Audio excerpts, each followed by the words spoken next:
Kasih karunia dan damai sejahtera dari Allah Bapa kita dan dari anaknya Tuhan Yesus Kristus menyertai kamu sekalian. Amin. Bapak, Ibu, dan saudara-saudara yang dikasih oleh Tuhan kita Yesus Kristus dimanapun kita berada, mengawali aktivitas kita, marilah kita mendengarkan firman Tuhan yang tertulis dalam Kisah Para Rasul 5 ayat 29. Demikianlah dikatakan. Tetapi Petrus dan rasul-rasul itu menjawab, katanya, kita harus lebih taat kepada Allah daripada kepada manusia. Demikian firman Tuhan. Bapak, Ibu, dan saudara-saudara yang dikasih oleh Tuhan kita Yesus Kristus, di dalam kehidupan kita sebagai orang percaya dan beriman, maka di dalam setiap kehidupan kita, hendaklah memprioritaskan Allah daripada segala-galanya. Allah itu adalah segala-galanya bagi kehidupan kita. Karena tanpa Allah, kita tidak akan bisa mendapatkan kehidupan. Karena itu Bapak, Ibu, dan saudara-saudara, kata kita harus lebih taat kepada Allah, ini mengungkapkan bahwa kehidupan manusia itu adalah milik Allah dan kepunyaan Allah.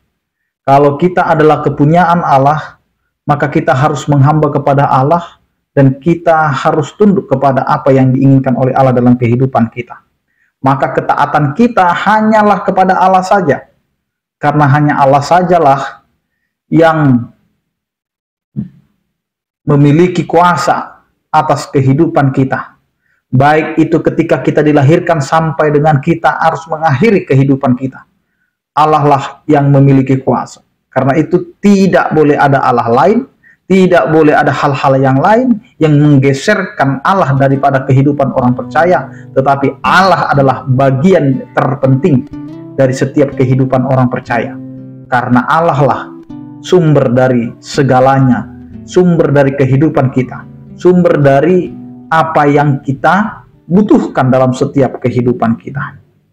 Karena itu Bapak, Ibu, dan saudara-saudara, hanya kepada Allah lah kita memberikan, menyerahkan seluruh kehidupan kita, dan tidak kepada siapa atau tidak kepada yang lain, karena Allah kitalah yang memiliki kehidupan kita dan Allah lah pemilik kita.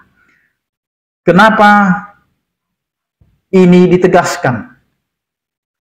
Harus lebih taat kepada Tuhan daripada kepada manusia, karena manusia sesungguhnya karakternya adalah tidak pernah taat, tidak pernah teguh pendiriannya, karena manusia selalu dirubah oleh kondisi yang terjadi. Jadi kondisi kita dapat merubah pendirian kita. Kondisi kita bisa merubah cara kita melihat Tuhan. Maka di sini dikatakan kita harus lebih taat kepada Allah daripada kepada manusia. Karena Allah lah yang selalu setia, Allah lah yang selalu taat akan setiap persoalan kehidupan kita. Karena Allah siap memelihara kita walaupun kita tetap hidup di dalam keberdosaan. Allah tetap akan memberikan pengampunan kepada kita meskipun kita sering melanggar apa yang diperintahkan oleh Tuhan dalam kehidupan kita. Meskipun kita berdosa, Allah tetap setia dalam cinta kasih-Nya. Dan Dia memberikan pintu pengampunan bagi setiap orang yang mau mengakui dosa-dosanya. Karena itu, sebagai orang yang sudah percaya, yang sudah dibaptis, yang sudah beriman kepada Tuhan, yang selalu mengatakan dia adalah pengikut Kristus, maka taatlah kepada Tuhan. Maka prioritaskanlah kehidupan untuk tunduk kepada kehendak Allah. Maka setiap kehidupan kita ini biarlah berjalan sesuai dengan rancangan, sesuai dengan apa yang Tuhan inginkan dalam kehidupan kita. Jangan taat kepada manusia, tetapi taatlah kepada Allah. Karena hanya Allah lah yang patut kita puji dan sembah.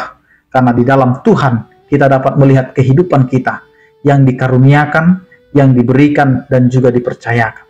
Karena hidup kita adalah milik Allah, maka kembalikanlah semuanya kepada Allah. Amin. Kita berdoa. Terima kasih Tuhan atas penyertaan kasih setiamu yang menyertai kehidupan kami, agar kami lebih taat kepada Allah daripada kepada manusia. Karena kami meyakini bahwa kehidupan kami ini adalah milik Allah, maka kami harus mengembalikan kepada Sang Pemiliknya. Maka ajari kami Tuhan untuk taat, ajarilah kami Tuhan untuk tunduk, karena segala sesuatunya itu adalah kehendak-Mu. Berkatilah kehidupan kami, pekerjaan kami, dan aktivitas kami, agar apa yang kami jalani itu semua adalah jalan yang telah Engkau kehendaki.